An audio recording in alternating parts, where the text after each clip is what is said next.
Hello, Revan. Uh, Good afternoon. Hi, Pratik.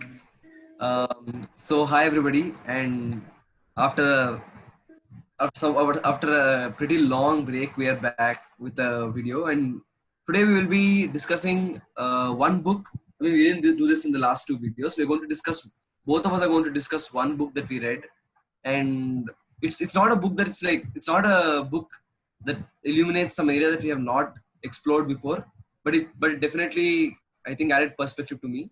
Uh, and so this is we're going, and it's and our views and what where we stand on the issues in that book and so on. So we're going to we're going to explore this book that we read called The Mahatma and the Poet. So it's an anthology. It's a collection of letters and speeches that Gandhi and Tagore wrote to each other, and it's about the relationship between the two of them, and it was edited by, so it's just a collection of their works, and it was edited by historian Sabyasachi Bhattacharya. Yeah. So before we start, Pratik, whose side are you on? That's the most difficult question you could have asked, Revan. Many issues towards Tagore's side, I think, Right. in many Yeah. issues, especially the Bihar Yeah. issue, and totally on Tagore's side. Yeah, of course. And okay, so like I think we just begin by sharing our relationship with the two figures. So I think let you start. Like so what is it with you and between you and Tagore and Gandhi? Like because I follow you on social media and so on, so I know the kind of adoration you have for them, how much you adulate them. So yeah, go ahead. The relationship is personally very special because I have not read Gandhi deep enough. I mean, even now I have not read them deep enough. But having said that, even before venturing into Gandhi or Tagore, I first read Nationalism of Tagore, and Right. uh, I had a very negative view of Gandhi because he is this fierce aspect that he is advocating. It's all negative and all of that. That's how Tagore puts across nationalism in India. And Hmm. after that, I When did you wrote read this book? When did you read Nationalism? 2 years back, I guess. Oh, okay. So after that, I happened to go to Bombay just for touring stuff, and I thought I will go to Mani Bhavan just because it is a place in history, not because I venerate Gandhi or something Right. like that. So just because that place is close to so many things that happened to our country. So I go to Correct. Mani Bhavan, and there I see a letter which on the start of second civil disobedience movement, Gandhi writes to Tagore and asks, I am laying down in this place and I'm stretching my hands, and I need your blessings, dear Gurudev. He starts the letter with dear Gurudev. And then he says, Right. I need to do all of this. And even if I'm not there, you keep kindling the fire that we have ignited. And he ends Hmm. that letter. So that's like the first thing. And I was like almost in tears. Like, I just read this book where Tagore is criticizing you and you are addressing him as Gurudev, and you are asking his Hmm. blessings. So that's the first Hmm. thing where Gandhi comes into me through Tagore. So and then Hmm. and then my reading goes on. So my adoration to both of them is how civil can two people be. Sure. Perfect. Today, Yeah. if somebody comes and tells me that you are wrong, one thing probably I'll Yeah. go, if that person is of a superior authority and I respect them, probably I'll go home and cry. Or the other Correct. aspect, if he's in equal or somebody below me, I'll be like, how can you even tell that to me? I don't think Right. I have developed that civility or that mindset which these two people have. Right. So coming to me, I think firstly, I don't think um, Indians really know much about Tagore at all. It's like we just know him as somebody who wrote Janagana Mana. Beyond that, I mean, I'm the one person who got who wrote Gitanjali, and I'm pretty sure. I mean, I'm sure even many of my friends, okay, who are who enjoy similar circle as me, would have read Gitanjali, or I mean, you just know him as somebody who got the Nobel Prize, some Bengali poet. That's about it, really. And with Gandhi, I think my relationship has been quite conventional in that I just like, I mean, we are all like, at least in school we are told, this Gandhi Tata, we need to respect this person. So that's how it started, really. But then But then once I started really observing the kind of historical role that he had, I I realized that I mean his position is not at all understated. Like it's not overstated definitely. Like, I think the kind of techniques that he fashioned for the modern world is it's like he's the one who fashioned them. All the tools of popular resistance. If you try to look at where he got them from, he's actually creating them on his own through synthesis of different ideas. Like this, in terms of practice, there is very little before him, and I think it's just the sort of moral strength that he had, and and how much he could move masses just through like if you hear his like speeches right now, it's not like he has some really charismatic voice or he does not have a charismatic physique or any of those things. It's just that people believe that this person was sincere. That's it's very, I mean, it seems almost impossible to us because it's like it's how, I mean, we are seeing politicians around us today for decades actually, and it's very really hard for people to get moved by somebody's sincerity. So that's what Gandhi was to me. But at the same time, even though, like, I mean, I respect him a lot, and like I've been reading him and about him from different historians, his own works. Like I have the entire collected works of Gandhi in my computer. So like once in a while I just dip into different points. But obviously there are flaws in his line, and he's still a person, and Exactly. and he acts like a person in many occasions. And I feel like I always saw Tagore as somebody who fills the gaps of Gandhi. Like there are like even I mean there is despite being so civil, despite being such a like such a moderate person, there's actually like a really loud radical inside Gandhi, and I think Tagore is trying to soften that radical side of Gandhi. That's how I always saw them. But to be honest, like I like all of the issues that are there in this book as well. Like I was able to read. I've read most of the, like I read Gandhi's side, but I didn't really get opportunities to read the Tagore side because I mean I don't think, I mean, it's at least collected works. Let's say if Tagore are not as popular as Gandhi, let's say, and again nationalism. It's like, as I mean, I think you told me personally. It's like he is like the anti-national par excellence, right? Uh, it's just Yes. it's unimaginable that somebody could write a text like that back then. I mean, today it's like there's almost no question. It would definitely be banned.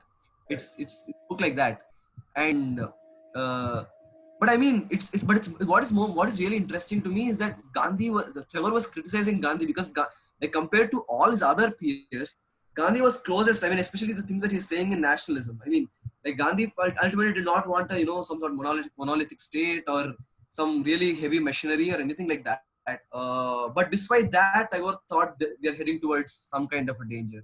So I think more like when we're reading even Tagore and Gandhi, we should actually see Tagore as critique of everything that's present more than critique of critique of Gandhi really. And when you say Gandhi being sincere, even in this Yeah. case where Tagore sends a personal letter to Gandhi saying, I find these things in you wrong. Gandhi goes Yeah. on to publish the letter in Harijan saying, Gurudev has sent me this letter criticizing me. May you all read this. You know, Yeah. that's the kind of Right. sincerity that we are looking at, and that has Right. happened in multiple times. In fact, once I remember an incident where Gandhi, on the go, he makes some very bad remark. Actually, the Gandhi says Mm. it's not that way that all men are bad. He says that there are today's Juliets want more Romeos, something like that, two or more Romeos, something like that. He says, and Yeah. then Yeah. Punjab, some college, women's college, the girls write a stinker, literally a stinker to Gandhi saying, "We find it even difficult to come out and go to school, and what is this comment coming from you of the lot?" And he goes on to Right. publish an apology and the letter in original in Harijan and says, this is what I have done, and the girls have written to me, and I feel I was wrong. I mean, the Mm. sincerity that is there with him is just mind-boggling. Truly. Right. So okay, and what about this book? So do you think has it added something to you? Like, I mean, were you able to see things, something that you hadn't seen before? A lot of things, definitely a lot of things. Right. Right. And even to say the rhetorics of these two men are just Right. overwhelming. That's like I've never I could never fathom that people who just write rhetorics and things like that could go so deep into, just more than sloganeering. It has so much of thought behind it, and I don't think that's there today. That's something that I learned from this. And Right. issue after issue, how a person can be so critical and be so close and be a Yeah. well-wisher, and that's Yeah. I don't know if I can learn it in Yeah. So I one mean, actually, you're right. I mean, it's like at some point when you're reading the letters, it's like out, out and out war. But then 2 letters later, they're like, it's like one person is treating the other person like a guru, and other person is saying there is not a greater leader than you on earth. So it's really really remarkable. and And it's this actually go on. like, I mean, it's like even the times, you learn so much about the times that probably because of the kinds of difficulties then, because of pressures then, like we were able, these kind of people were thrown out of history, thrown at us. And that character called Andrews, who comes between Gandhi and Tagore at all times, who Yeah, is being yeah, played with by these two big men. You go here, you yeah, yeah, sit here, and all of that. right, But yeah, one thing about Andrews, again, that reflects on both Tagore and Gandhi. In 1915, when Gandhi is writing, and that's when he says, value even adverse opinions from friends, and he says, Charlie's friendship has been to me on this account an invaluable treasure, because he mm, does not hesitate to share with me even his unconsidered notes of dissent. And this I count as right, greatest privilege. May I ask you to extend at this critical moment the same privilege that Charlie has done to me? And it's like as if mm, Gandhi is seeking that criticism from Gurudev and Andrews and all that. right. So I think now we'll start like exploring issue by issue. I mean, there aren't that. I mean, there are 3 or 4 Yeah. issues. Actually, there's one major complex, but then there are 3 or 4 issues. I think we'll just you can pick out chunks that you found interesting or whatever. Actually, to start with, one of the first things that I read in this book, and actually I was quite surprised when I read that, was on the issue of Hindi, right? Hmm. So it's a very complicated. I mean, it has a very complicated history, I think, because you know if let's say the Congress party has this Pradeshi Congress committees, it's just because of Gandhi. Before that, it was just this liberal party, largely an Elite. elite party, Yes. right? It was an elite party, right? And it was, so this sort of decentralization was created by Gandhi, but Gandhi is clearly saying, that we need some kind of a national language, and I was not surprised there. Actually, I was surprised that Tagore also held that opinion. That he too thought, I think he said that that if we are not ready yet, but we need to travel in that direction. Correct. So nothing to say on that. Yeah, I was actually, because a poet who is a person who is so close with Bengal and holds Bengali to his heart is willing to Yeah, accept Hindi as a second language, and he actually says it will, as you say, it will come, but it will take time. So currently, you don't go about and pressurizing everybody, because we need thoughts to run free. And I think Gandhi is in this case again. Gandhi is being very sentimental and wants to push his opinion, but Gurudev is yeah, kind of being very radical and pragmatic and says, not the time yet. We need ideas to yeah, flow. If you're going to pressurize them with a language, that's not going to happen. And yeah, that is something that's interesting. Probably, maybe the undercurrent was that we don't want to use. We'll replace English with Hindi. Probably that was the this that thing. that could yeah, that's true. But also, I mean, I still have an inkling that maybe because when you read about Tagore's own journey, so this is largely, the thrust of this book is still about Gandhi's movements and Tagore's response to it. This is because Gandhi is a much bigger social figure than Tagore any ever was. Yes. Tagore's influence is through individuals like Gandhi. It's like, it is through the responses with other people that we really know what kind of politics that he's advocating. So I mean, because when you read about Tagore, you see that he was. I mean, he became this sort of universal man to, even as he grew older and older. And earlier he was still, he was still favored. His views on Varnashrama or on, let's say, Hindu culture and all of these things. there was still a sentimental person left in him, but I mean, as he grew, I think he became completely almost like, take things as they come. That is sort of like that's what I see Tagore's dictum as. And I think probably I have a feeling that Tagore's views may have changed later. I mean, I would like to look that up later after this, but yeah, I think I have a feeling that's the case.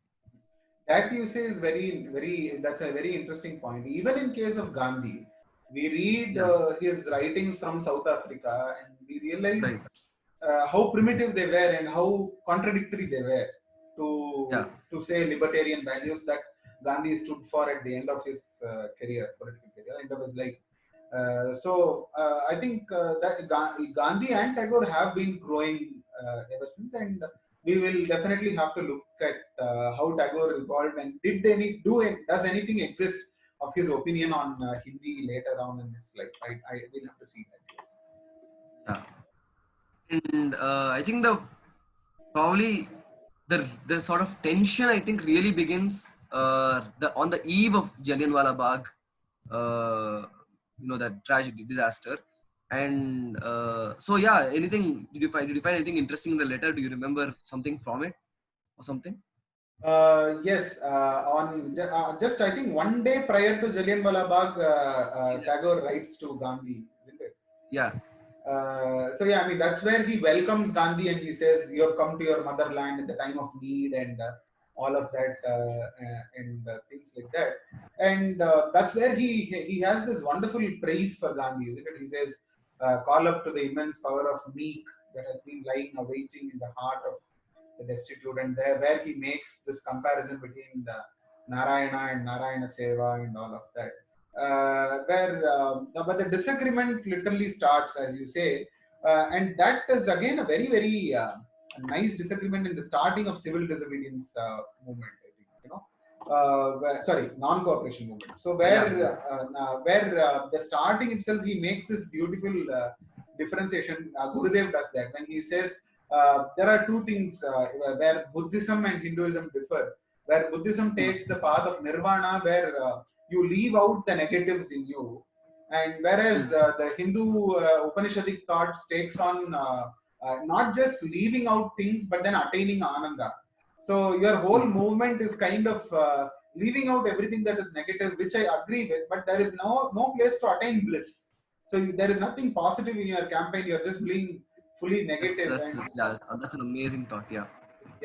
So he puts up this Mukti versus Nirvana, Hindu versus Buddhism, and there is this beautiful example that he uses. If I want to make a tambura or a veena, I can't just have a log of wood and one string to just tie it to the wood and say this is my tambura or this is my veena.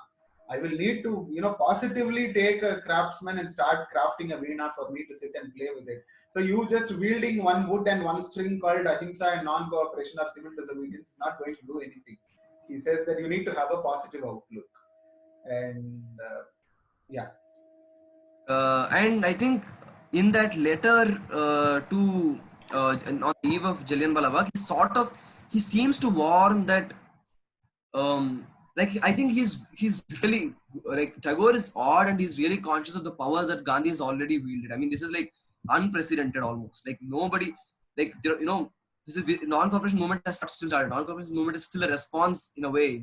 It's happening 1 year after this, right? So he's even before that, even in his first, let's say, major movement, which is the Ronald Satyagraha itself, he realized that this person has so much power, but there is so much potential for it to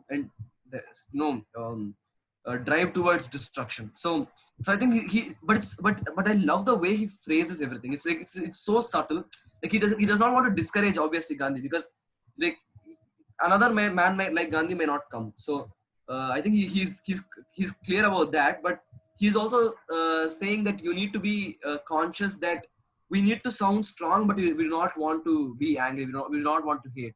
So I mean that's basically Gandhi's ideal, but I think Tagore is reiterating it. For example, this paragraph that I found, just this power of good must prove its truth and strength by its fearlessness, by its refusal to accept any imposition. So Like there's no non-cooperation movement yet, but that's Right. like what he's saying. It's about non-cooperation, right? Which depends for its success upon its power to produce frightfulness and is not ashamed to use its machines of destruction to terrorize a people completely disarmed. We must know that moral conquest does not consist in success. The failure does not deprive it of its dignity and worth. Those who believe in spiritual life know that to stand against wrong, which has overwhelming material power behind it, victory itself, it is the victory of the active faith in the ideal in the teeth of evident defeat. So I think it's like he's also sort of like a prep session, like you know prepare for all the things that you're going to face. So this is like, I mean, this is it's really dramatic in a way, if you see what I mean. I think Tagore sees the Gandhi of 1940s, 1930s, Right. 1940s, 20 years prior, I think. I Yeah. think he does visualize that kind of a Gandhi. But unfortunately, from 41 to 47, 48, Tagore was not there to see the Gandhi that he envisioned to see, I think. And the way he writes about the East and West, the way the letter that you are quoting, the way he ends that letter, the West has misunderstood the East, which is at the root of of the disharmony that prevails between them. But will Mm. it mend the matter if the East, in her turn, tries to misunderstand the West? Mm. Mm. And I think when you look at Gandhi in Nawakali or Bihar, Mm. instead of East and West, he uses the same phrase literally for Islam and Hinduism, I think. Exactly. Yeah. I think. Yeah. I mean, as you are really right. I mean, I think the Gandhi's best years are obviously his last years. I mean, that's when it's just I mean, at least here there is some action, but there it's almost just his, like, his faith. It's like, just people are just looking at how, looking at him and what he believes, and that's how he's mobilizing people to do certain things. His fast and so on. But yeah, as you said, like Tagore could not see the best days of, or the best in Gandhi. Really, that's actually, I hadn't thought that. Yes, and the reply that Gandhi gives there is again Right. very, very moving, and how he can converse. They both can converse with just Upanishadic passages is another thing that is. I don't know if we can do it. I mean, he quotes so many Upanishadic passages and says, you are not giving anything to attain bliss or ananda. Where Gandhi, again rhetorically, but he replies saying, there is one beautiful phrase that says neti neti, na iti, Right. na iti. This is not God. This is not God. And you keep doing that. It's Upanishad says you will attain Ananda. Why are you not looking at that? That is what I am trying to do. Right. And Right. that was another Yeah. beautiful thing, how they can use those scriptures and put their thoughts forward. That's one thing. Yeah. And also this thing that Gandhi, I think Tagore was a little misunderstanding of Gandhi in this case, because I mean, surely I don't think Gandhi advocated a hatred towards Englishmen or English or the West for Mm. who he was. Mm. He always maintained that hate what Englishmen are doing, but please don't hate the Englishmen. So Sure. that's been Gandhi's principle always. So that being the case, I don't think Gandhi is against English, but Tagore took it to be that way, against English education as such. But what Gandhi writes is again very, very interesting, where he says, kids start thinking in English because of this education. And that is one thing. One more thing is, they really don't regard this as education. They think it's a passport to marriage, to better marriage, or they can converse with Englishmen who they think are superior to them, and all of this. Is this something that we want to feed them, the superiority complex or inferiority complex to the language of But I English? think Tagore's, I think it's not just about, if you see put all the letters together, I don't, it's more than doubting Gandhi himself. I think Tagore is the influence that Gandhi has on the masses. I mean, and we know this to be historically factual as well, right? I mean, Gandhi's message like really, really disintegrated into like other things that he never even intended. And I mean, that's what Chauri Chaura was also about. Yeah. And it's not just that. In subtle ways, it was happening across the nation. There were like they used to be I think this was in Karachi, if I'm not wrong. There were posters of Gandhi's lathi, and they're like, we're going to hit the British monkeys with lathis. So I mean, people were misconstruing his message like in opposite ways, and I think that was primarily Tagore's fear, more than Right. I mean, I'm sure. So that's primarily Tagore's fear, and he was obviously not alone in doing this. So there was also this 1922 publication by Shankaran Nair, who was Congress president before that. I think 1910 sometime he was Congress president. He published this book called Gandhi and Anarchy, where he made exactly this point. But for example, Ramachandra Guha in his very fat new volume on Gandhi and the world, about Gandhi in India after he come 1915 to 1948 Gandhi. In that he says that Shankaran Nair was just fueled by jealousy. I mean, he was a senior, but Gandhi was taking all the limelight. That's why he wrote this book. That's what Guha says. But I think it had some weight in it. I mean, it was popular in its day, and that was exactly his point, that Gandhi's methods are leading to anarchy. I mean, Gandhi also. I mean, Gandhi was an anarchist in a way, but probably I think Gandhi was seeing anarchy as a very constructive thing, but these people thought anarchy could be very destructive. You know, yeah. The second issue that comes about in this juncture is the burning of clothes. Right. And what are your views on Gandhi versus Tagore in this issue? So I think here I feel Tagore is a little unrealistic because I mean Gandhi Tagore is seeing some kind of violence, some kind of hatred there, and I don't think he's wrong, but at the same time you always need some kind of you need some symbols, right? I mean that has been that's how we do politics. I mean it's very difficult to sort of rally people through abstract media. So I mean Gandhi's greatness lay in the sort of, we say, shrewd politician, but when we say shrewd politician, it's exactly these kind of things, that he's somehow able to break these abstract concepts into like sort of material things, which that's how he stole the show. Gandhi was a master of photo operations. Yeah. So in publishing and stuff, he's beaten by nobody. So I think it was necessary in that there is a clear danger of, let's say, foreign cloth. I mean, in terms of economics, I mean there is that danger, and it is a symbol. I mean so I think it's just the fact that Tagore is not a politician. So it's in an ideal probably Tagore's words would have mattered, but I think in this given that it's a political world, I think it was probably necessary. Not probably. I mean, it's the most memorable sort of means of let's say political messaging, right? Correct. At the time.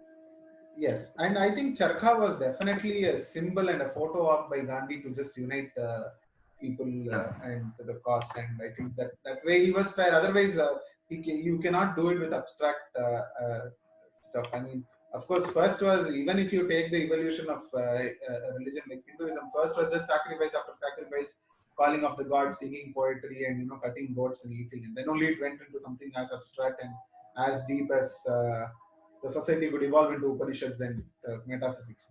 So I think that's how constructively you can evolve. And I think when Tagore says, to one and all, he simply says, spin and weave, spin and weave. Is this the call? He asks. And, that's kind of being very pricky on Gandhi. And he says, let all seekers after truth come from all sides. And, that could be a better call than saying, spin and weave, spin and weave, spin and weave. And I think one way he sees this practical aspect, Gurudev sees this practical aspect where he says, congressmen are just talking about weaving and spinning the advantages, but they don't spin or anything in their own life, and it's just lip service that you're offering to something like the Chakra. And that beautiful example that Gurudev quotes between the Chakra and Padma of Vishnu, where Padma signifies the end result of the beauty that lies in the creation that's going to happen, and Chakra signifies the progress that it keeps that world has to keep making. And if you're denying the Chakra, then I don't think you won't have the full form of Vishnu as it is. So both are important pieces. So I mean about burning, I mean it is that let's say so there was, when the day of deliverance, when the when the when the so there was this thing called the Day of Deliverance, right? So when all these Congress ministries after 1937, I think 1940, they all resigned across the provinces, and the Muslim League called Day of Deliverance, that we are free from this tyrannical rule of Congress party across the country. And both Periyar and Ambedkar joined the movement. And on this, even though they were not directly connected, I think it was during that time that Periyar Ambedkar burned the Manusmriti. So I mean, it is Manusmriti is no, it's at least cloth. It's machine produced cloth, and it's if let's say there is one shirt, there must be like hundreds of shirts of the same copy. But Manusmriti is not like that, right? It's still an artistic creation, but the fact that it has sort of created this sort of edifice of complete inequality and the sort of hierarchy and injustice makes, I mean, we don't find a problem in the I mean, at least I don't find find a problem in the act of the burning of the Manusmriti, right? When that is so I don't it's something like that really. But but but um, but much more, I think that is almost purely symbolic, but I think here there is actually even a utilitarian sort of meaning to it. Yes, and even symbols he introduced. In burning my foreign clothes, I burn my shame. I must refuse to insult the naked man by giving them clothes they do not need, instead of giving them work which they sorely need. And so he says that dignity is what I'm keeping up, because he gives up his foreign clothes and starts weaving his own clothes, and therefore he has that dignity that he can live with, and that's kind of Gandhi, to be precise. That is Gandhi. And the case of, I mean, Manusmriti, yes, that's also an interesting incident. I mean, I'm not talking about burning of Manusmriti, which is irrelevant here, but how Tagore goes on to attack the caste system in these letters to Gandhi as well. He says, "What have we done? We've just created machines with ants, working one after the other, and it's like ant life. There is no creation in India. You have to get rid of your mind and work like a machine. Okay, some divine being, the first ancestor of mine did this job, so I also have to do this job, and that is how this whole structure of caste has been created in our country. And what you are doing is somewhat similar to that. Some divine being like the Mahatma is spinning, and therefore I will also spin, and that is all that you have to offer." And he makes this huge, I don't know how to call it, but this he's saying you are creating another caste system that is just taking its mind away and doing something very mechanical like a machine. Yeah, actually, this is what so I was going to actually, before, I mean, we already jumped into the thing. So I was going to say, let's explore some of the issues in the non-cooperation movement. I think we already started that. So one is obviously the burning of the cloth, and he finds a problem with that, and then he finds a problem with the substitute, which is the charkha. And I think I mean, but again, this connects to what I was saying about Gandhi and anarchy, which is that so he is becoming something like a de facto sort of ruler. It's like people are, he says something that becomes a mantra. So I think as you're saying, Tagore's problem, I mean, Tagore's fear, Tagore's sort of horror is coming from there. I think he wants everybody to think independently, right? So his fear is that what you might be saying something true, what you might be saying is perfectly all right, but the fact that you're saying that people are listening is making them sheep, so I think that, and I mean, I totally empathize with his view. I mean, this is like I mean, he can't be truer, especially given the present, right? That it's an imminent danger that even in I mean, I think Tagore's subtlety and his genius lay in sort of respecting popular will, but at the same time seeing how it can descend into this sort of populism. That's the thing, right? That's the line between democracy and populism. Correct. So Gandhi seeing himself as a Democrat. I mean, he's not using the word democracy ever, because it's sort of, to him it reeks of, let's say, something that's being rubbed against Indians. So that's probably why I don't think he uses democracy, right? But at least, I mean, in a very but crude way, this is democracy. That's how he's seeing it. This is popular will. But Tagore is seeing this as populism. Like, it's just people they aren't really using their independent minds. I think that it's, when he's talking about burning cloth or the charkha, it is really about if you down this whole, all of your philosophy, all of your this sort of rich ideology into one tool, it becomes like they become machines. That exactly as you're saying. I mean, there's no difference between the charka and charka is a mute machine. So are they. I mean, the person who is using charka is losing his individuality, just as the charka does not have an individuality. Correct. And the words that Tagore puts up just after this caste discussion, like caste system has made people ants, and you're also doing the same thing. Where he says, you are throwing this at people, as you rightly say, and people will be willing to accept it without question. One, because it is coming from you. Second thing Right. is because they are already accustomed to such a thing. Put my brain away, give me something to do, I will do. Yeah. And that has already been achieved by the caste system, he says. Now, to paraphrase from Gurudev, now when such persons as these, it becomes necessary to demand the application of their mind to any big work on hand, they stand aghast and Mm. cry, they, mind, what on earth is that? Why don't you order us what to do and give some text for us to repeat from our mouth age to age? Yeah. So Yeah. he says that people are just ready to do that and they won't think, and so the whole burden rests on your shoulders. You don't make them Yeah. machines, he says. So what Yeah. you're making is a very valid point. And there again, to the rejoinder that Gandhi gives to this starts with this very startling thing. He says, I knew this was coming," he says. And so I think they had this whatever connect. And he says, but it has not displeased me. Why should mere disagreement with my views displease? If every disagreement were to displease, since no two men agree exactly on all points, life would be a bundle of unpleasant sensations and it will be a nuisance. So therefore, he says, I'm very pleased that Gurudev is doing that. But then he does not go into kind of actually answering the question. I think Gandhi just makes a rhetorical claim that, the poet is like Krishna, who makes all the gopis dance to his beautiful flute, while I am like Sita. I'm like Rama clinging on. I'm like Sita clinging on to the only Rama I have, which is the charka and all of that. I think Gandhi becomes the poet, and poet becomes the Mahatma in this case. Right. So actually, so I mean, I was thanks for pointing out, but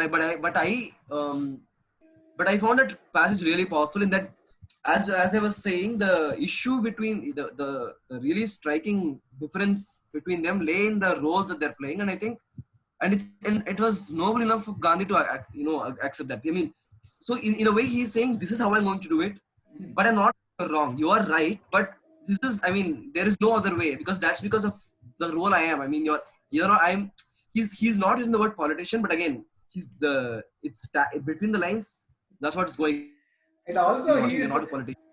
correct, correct. And I also think Right. Gandhi is right in one way when he says, you're a poet. I know you will exaggerate, and he makes that Yeah. snide. Like, in a very humble way, he says you will Yeah. exaggerate. So people should not take him very literally. But I Yeah. understand the undercurrent with which he's trying to pen the letter. So And it's like he's saying no, but he's saying no to whatever Tagore is saying, but he's saying you are better than me. Like, for example, he says here in the very quote that you're talking about, he says, the poet is an inventor. He creates, destroys, and recreates. I am an explorer, and having discovered a thing, I must cling to it. Presents the world with new and attractive things from day to day. I can merely show the hidden possibilities of old and even worn out things. The world really finds an honorable place for the magician who produces new and dazzling things. I have to struggle laboriously to find a corner for my worn out things. Thus, there is no competition between us. But I must say in all humility that we complement each other accurately. So the last, as I was saying, I mean, that's even if Gandhi had not said that, that's exactly what I think their relationship is. That Tagore shows Gandhi, he fills the gaps, and I mean, in a way, he's saying that it's easy for you to say this. The world easily finds an honorable place for the magician who produces new and dazzling things.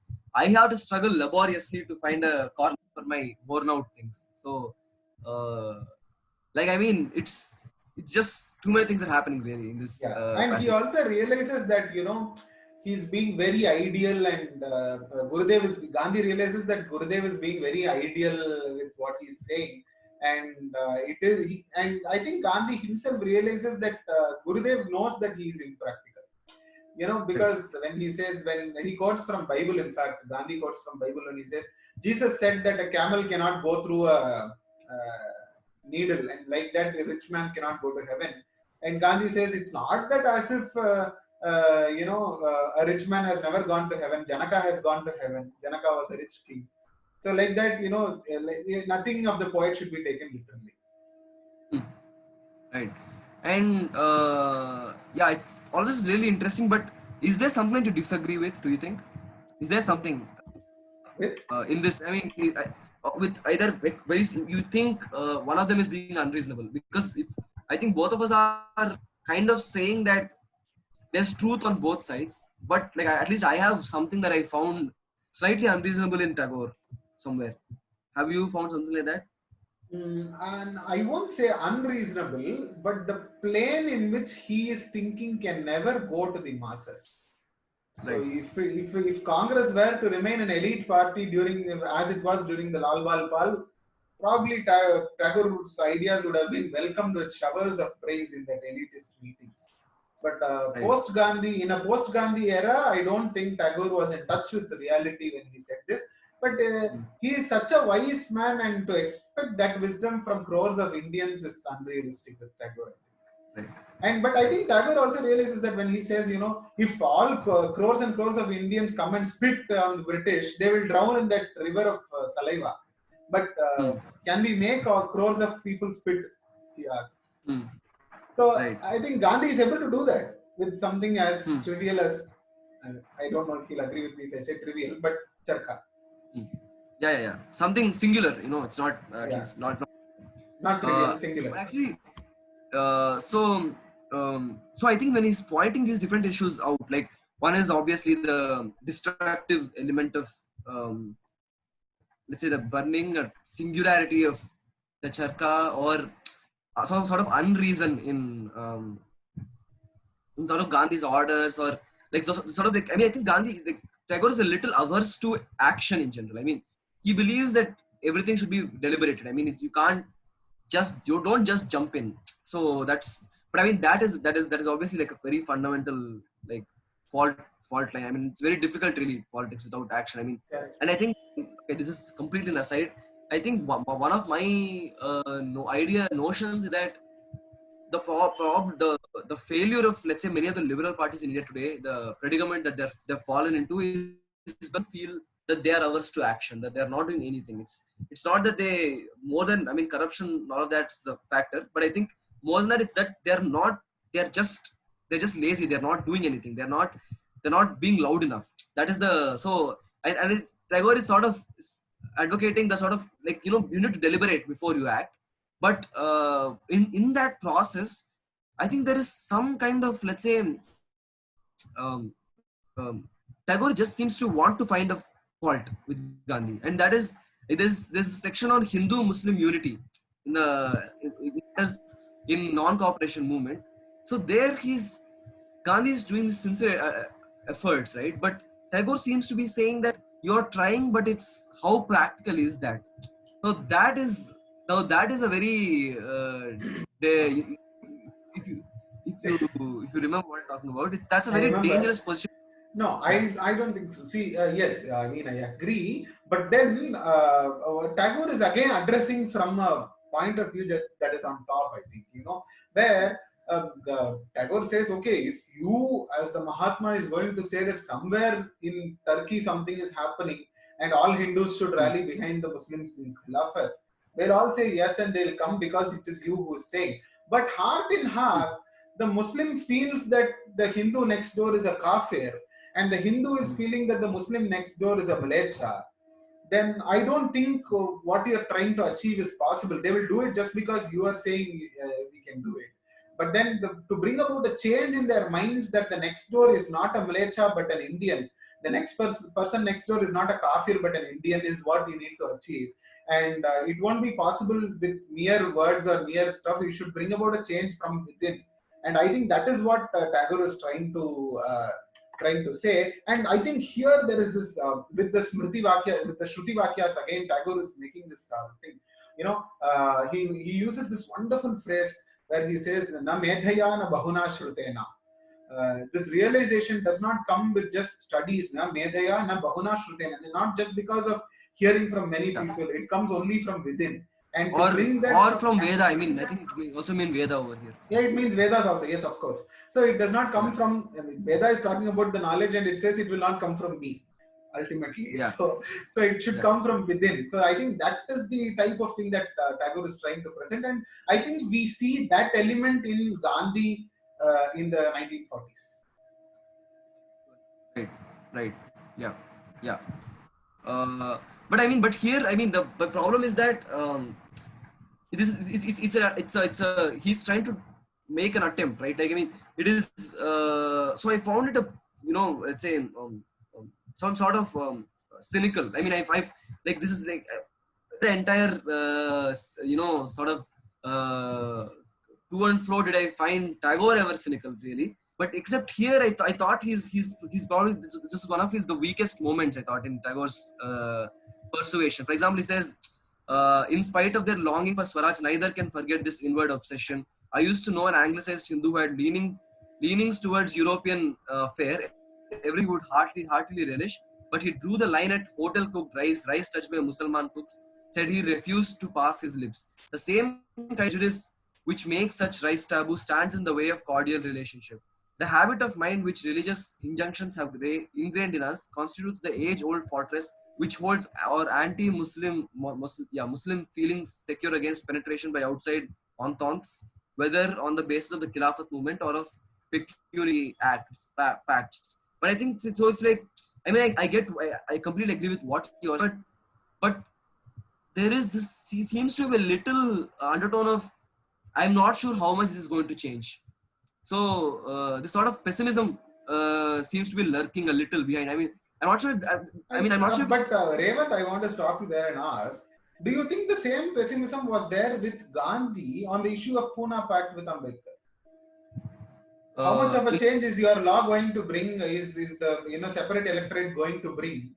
If the mind has not changed with the upper caste Hindus and the lower caste Hindus to mingle with each other, that is the question that Gandhi is asking. That is the same question that Gurudev is asking with respect to Hindu and Muslim unity. Right. Yeah. So no. Right. Yeah. I'm saying, I think there is some kind of pessimism over there, but I think there is one more layer in the Pune Pact though. He's also saying that this is dangerous. So what Tagore here he's not saying that Khilafat movement is dangerous. Yeah. He's saying it's ineffective, but Gandhi is saying, one, it's as long as there is a cordial relationship between Dalits and upper castes, not until we have cordial relations, not respect each other, will inequality disappear. Also, Pune Pact in itself is dangerous in that it's splitting the Indian mass. It's splitting the mass. So that element we do not find here, right? I mean, that's not just pessimism, but there is a complete ideological split there. So I think that sort of overshadows the pessimism element in it. Pessimism is generally in that relationship. It's there. Generally, how do you want to go about this? In that way, there is also the pessimism. In fact, on Ambedkar's side, is that there will never be cordial relationship. Therefore, we need this sort of political. You need to go administratively through political, through executive. At least Gandhi believes that we can put the Pune Pact aside, because eventually, probably through the temple entry movements or say calling everybody Harijan and sort of bringing them together through sort of acts of love, there will be some kind of a coordination. But at least Gandhi believes that. Like Ambedkar doesn't even believe that. He thinks every text that you've written is saying this. I mean, how can you even expect? For centuries you've been sort of oppressing us. Just opening one temple until Dalits will not really change the matter. So you see, Ambedkar comes from that background, so he realizes what is reality. Gandhi is being very idealistic, as is Gurudev here. So what else? What other? Let's we can. Yeah, I think we've discussed most of the issues between the non-cooperation movement. I think we can move to the earthquake now. Earthquake, yeah. Yes, and I just want to discuss this small thing. I mean, it's not very important politically or otherwise, but where Gandhi by mistake writes Sir Rabindranath Tagore. That was very interesting to me. Oh, And okay. yeah, where Gandhi by mistake Right. writes Sir Rabindranath, and people are accusing Gandhi that just because Gurudev is criticizing you, you want to call him with the title that the Englishman gave and what he rejected, and still you want to confer the Yeah, title exactly. and all of that. Yeah. Gurudev himself has rejected, and you are calling him that. Which do you mean? People are going to the extent of saying, yeah, just because Gurudev is criticizing you, you are saying he is a stooge in the hands of British. People can go to that extent. And Gandhi feels that probably this might enter the mind of Gurudev, and he writes a letter saying, "I apologize, but that was not my intention. I was just writing the letter, and automatically Sir Rabindranath came into writing." And Gurudev replies to Mahatma saying that, if you believe something is truth and you want to hit me with a stick, saying this is truth, I'm ready to bear it because it comes from you. And so this is not something that has affected me. I think that was very sweet of them to write that to each other. Yeah, actually, there's one other thing, even in the correspondence about the Charka and so on. So one of the letters, uh, Tagore referred, like I was feels when I was looking at the contents, I was surprised that I knew there was this disagreement that Gandhi and Tagore had on Gandhi characterizing reformers like Raja Ram Mohan Roy as pygmy, right? Pygmy. Yeah, so I had known of this, but for some reason it was not mentioned in the content. Then I realized that it was slipped into the details somewhere. So thing is that I hadn't really read. I knew this has happened, but I hadn't read Tagore actually saying it, because I think this was actually not even around this period. This is, I think, in the when Banaras Hindu University was inaugurated. In that speech, Yes. I think Gandhi said that there are greats like Buddha, Shankara, or Chaitanya Mahaprabhu. These are the our great reformers. In comparison, the people who are trying to reform the education today, like Raja Ram Mohan Roy, Rishu Chandra Vidyasagar, or Bal Gangadhar Tilak, they are smaller personalities. So I think it's really surprising that almost, I think this is like 6, 7, or 8 years after that, Gurudev remembers makes a that. reference to that. Yeah, and then I think Gandhi says that that's not the case, but I think he just restates whatever he said before that. Yeah, I mean, yeah. just I think there he hasn't. Tagore has misunderstood Gandhi there. Yeah, he has yeah. Go on. Yeah, sure. Yes. And yeah, regarding this Gandhi's Bihar, this thing, he says, of course, to give context, Gandhi says that the Bihar earthquake is because the people of Bihar are practicing casteism in a very strict sense, and that is why God wants to punish the people of Bihar. And Tagore goes against it, and he says, "You are being very superstitious, and I don't think this is going to benefit anybody." And all of that, and he says, it is all the more unfortunate because this kind of an unscientific view of things is too readily accepted by a large section of our countrymen very easily. And I Yeah, so think I think this is probably the moment where we can easily agree with that, yes. And today being Grahanam, being an eclipse, we have right, so many exactly. WhatsApp forwards saying random stuff, and that's being easily accepted by people. And 100 years later, here is Tagore emerging as a Victorian event today. So, right. yeah, and but then look, this is typically Gandhi. Look at him from. I was going to say exactly that. I mean, this is one of the biggest. So I was saying, right, Gandhi is his message is love and peace, but in ways he seems like some person who things just slip out of his mouth like that. I mean, I mean, sometimes like I can't believe people actually, like, a political leader with such mass following can say things so easily. Yeah, go on. You were saying something. Correct. No. Yes, that is one thing. And yeah, I mean, he just spoke. I mean, I don't think Gandhi's tongue differed with his heart at any time. Yeah. Whatever he felt, he just blurted it out, and I don't think he kept anything. Exactly. Yes. So that's part of his satya, I think. Nothing is. Yeah, I mean, he's very clearly an eccentric. I mean, that's we need, there is some madness to him. And so I was talking about this. Guha wrote this book where there are really, there are many anecdotes like this. and I think he was surrounded by these conscience keepers who would say, like, be reasonable, I mean, we respect you, but be reasonable. Like, this is, I know we know the intention behind this, but especially with the 30s, he was really, really, like, I think the fact that he had alienated Ambedkar and Dalits, like, that he had really, really upset this person who had risen to become sort of a representative of the Dalits. And so I think that because of that and several other reasons, he really, really was obsessed with untouchability in the 30s.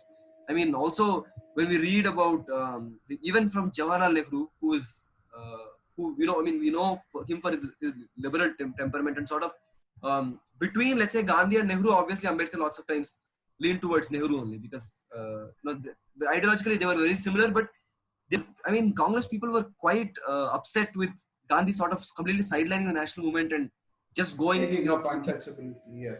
Ahmedabad, he moved into Wardha, and he was touring, different parts of India. Madurai. So at That's a classic example. He says, he has come to Madurai and he says, I will not come and see Meenakshi. And only when you exactly, I was going to say exactly that. So when so Guha talks about this incident. So when we went to Puri, I mean, like, it's actually sometimes when I think about this is just what 80 years, no, 90 years ago, all of these incidents, and 90 years ago, all the great temples of India were still not allowing, such a large population of our, of the community in. I mean, that's such a tragedy. But so in the Puri Jagannath temple, I think Gandhi learned that untouchability was being followed, that Dalits were not being allowed to enter. And his wife, his Kasturba Gandhi and Mahadev Desai's wife, Mahadev Desai, the personal secretary, the two, they wanted to go to the Puri Jagannath temple, and but then, and he told Mahadev Desai, apparently intimidated him, you do not let them go. They're not. This is against my complete grain of thought. But then he couldn't stop them, so they went and had darshan. So when he heard this, in the Harijan, right? In the Harijan was the magazine he was running at this point. He published an article saying, my wife and Mahadev Desai's wife have committed a sin. They've entered the temple of Puri Jagannath in the temple of Jagannath in Puri, and this is, nobody has to be no sort of person who believes in Satya or Ahimsa should be doing this. So nobody who believes in Satyagraha and Sarvodaya, nobody who believes in Sarvodaya should be really practicing something like this. Around the same time, no, I think it's just closer to 1940. I don't know if this is apt for the audience. I mean, but there's this very famous incident in Bombay, like sometime around before the Quit India movement, when Gandhi had this awoke from sleep yes. with this masturbatory experience, and then yes. he was going to publish it in Harijan apparently. Correct. But Rajgopalachari intervened and said, I mean, don't do this. What are you like? I mean, what are you doing? So, yeah. So I think there are many embarrassing of moments, sort of Gandhi's trajectory. Correct. So yeah, where are we? Yes. So where were we? I just forgot where we were. We are talking about the earthquake. Bihar, yes. So yeah, Gandhi that is typical of Gandhi, as we said. Bihar is one incident, and what you're talking about is another incident, and Noakhali is another incident, where he says, my tapasya is not enough, and that is why these people are fighting. And I think Gandhi, these are moments when Gandhi is a full-on cranky person, so to say. He goes cranky. Sure. I mean, we are like, that's the thing. So I don't mind ever really criticizing him, because because I'm seeing the whole picture. Like, I mean, I think I've seen the whole picture. So it's so we can call him whatever we want. Yeah. I don't think he's going to disagree as well. So yeah. And there is also, I mean, there is this one curious incident that I noticed, that it is that trustee, Gandhi was last days, yes. Yeah. So that begging mission, I think it's not clarified. Do you want to sort of describe it once? Yeah, sure. So Gurudev, Gandhi provides 60,000 rupees for Shanti Niketan, and Vishwa Bharati gets set up and all of that. And then Gurudev wants Gandhi to be a trustee, and Gurudev says you will be relieved of all duties. You won't be pressurized as a trustee and all that. Maybe you just have to look over financial matters. And Mahatma writes back saying, "No, please don't do this to me. You are playing very safe." Because Yeah, hereafter it will not suffer any financial problems, and it will be upon my head to provide finance to your institution. And I think that was, I don't know how Gurudev would have felt reading it at his age and his after all that he has done and all of that. I don't yeah, know how he would have felt. And of course, he expresses that to Mahatma and says, "This pricks me. I don't think that was ever in my mind that why I wanted you to be there. It is only for your truths that I value you, and not because of your money and all of that." right. And Gandhi promptly writes back saying, "No, no, I never meant that you meant this thing, but if I have to be the trustee, that is the minimum thing I can do to the organization. Otherwise, I don't want to just hold an honorary post." So Yeah, I yeah, think that gets sorted there, but yeah, that's some very personal prick that's there between yeah, yeah. the two. So I think events like that really show the different kinds of relationships that had. There's pick and politician and poet, sort of teacher, this thing, and sort of peers, like two establishments kind of meeting. So there are the kinds of really layered sort of relationship I think comes through when we read um, uh, Correct. even like this or letters like these. And And, when Gurudev learns from the media that Gandhi is going to visit Bengal, immediately yeah, he sends a wire saying, I read from media that you are coming to Bengal. You will come to Shantiniketan and stay." No, he asks. yeah, yeah, yeah, That's kind of so cute of him to do. That's so yeah, yeah. nice. Yeah. And then, Right. yeah, Uh, and also, and actually, I think the warm is sort of the sort of the I think the most like all the sort of conflicts seem to thaw around the Pune Pact moment when Tagore hears that Gandhi is undergoing fasts. I mean, it's like sorry, yeah, I said right. Tagore, right. yeah, hears Gandhi is undergoing the fast, and it's he writes so many letters, don't risk your health, and he gives so much support, and he's like he's praising him in media and all of that. It's really warm. That moment is probably the sort of best their relationship ever was in the entire story. And there is this other incident for some reason. It's not I couldn't notice it here, and this has to do with Khajuraho. Uh, so it is said that Gandhi was sort of shocked by the explicit sort of sexual content of Khajuraho temple, and he wanted the sculptures to be brought down. In fact, he wanted people to vandalize it. And then Tagore apparently responded and said, this is the heritage of India. Don't sort of be this sort of parochial person uh, this sort of person who just can't accept the fact that this is a tradition. This is a tradition. You need to. There is beauty in this also. You need to absorb everything. I mean, that is sort of the central one of the principles of Tagore, right? Uh, like look at everything, absorb everything, and see. Just watch and see.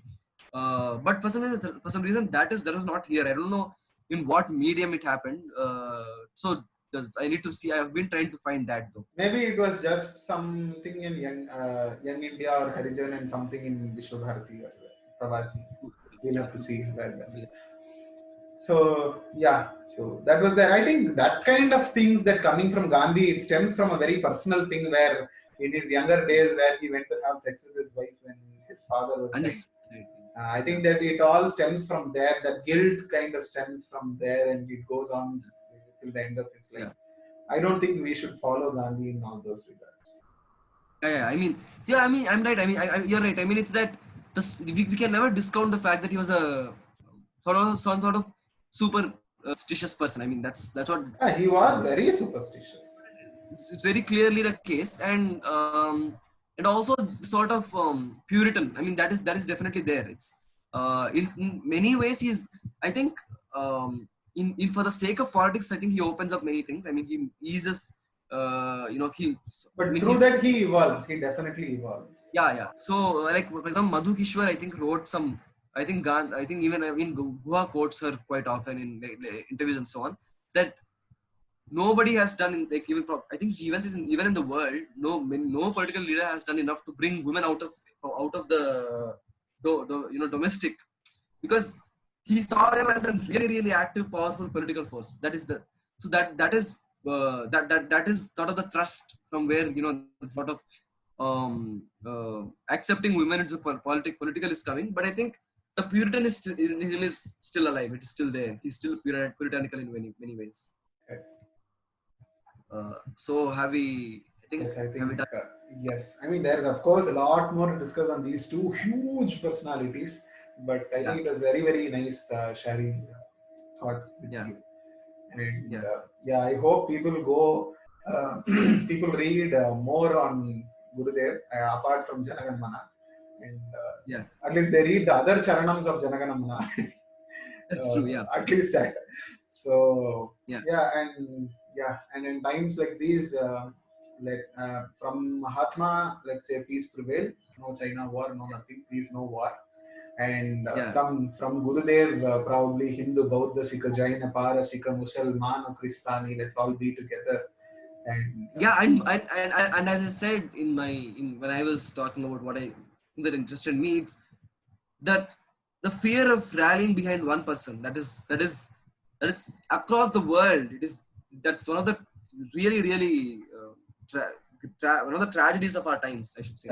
and in that times, if you figure, if you say Gandhi was the nation, or you say Gandhi represents the nation, to disagree Yeah, with Gandhi will become anti-national. Tagore yeah, is the greatest anti-national we have. So, yeah. I mean, and and he he's also fine. formed the first award Wapsi gang also. No? He returned his Yeah, award. that's a really good one. Yeah, exactly. Yeah, So yeah, so salutations to the greatest anti-national. So yeah, sure. yes, Revan. Fine.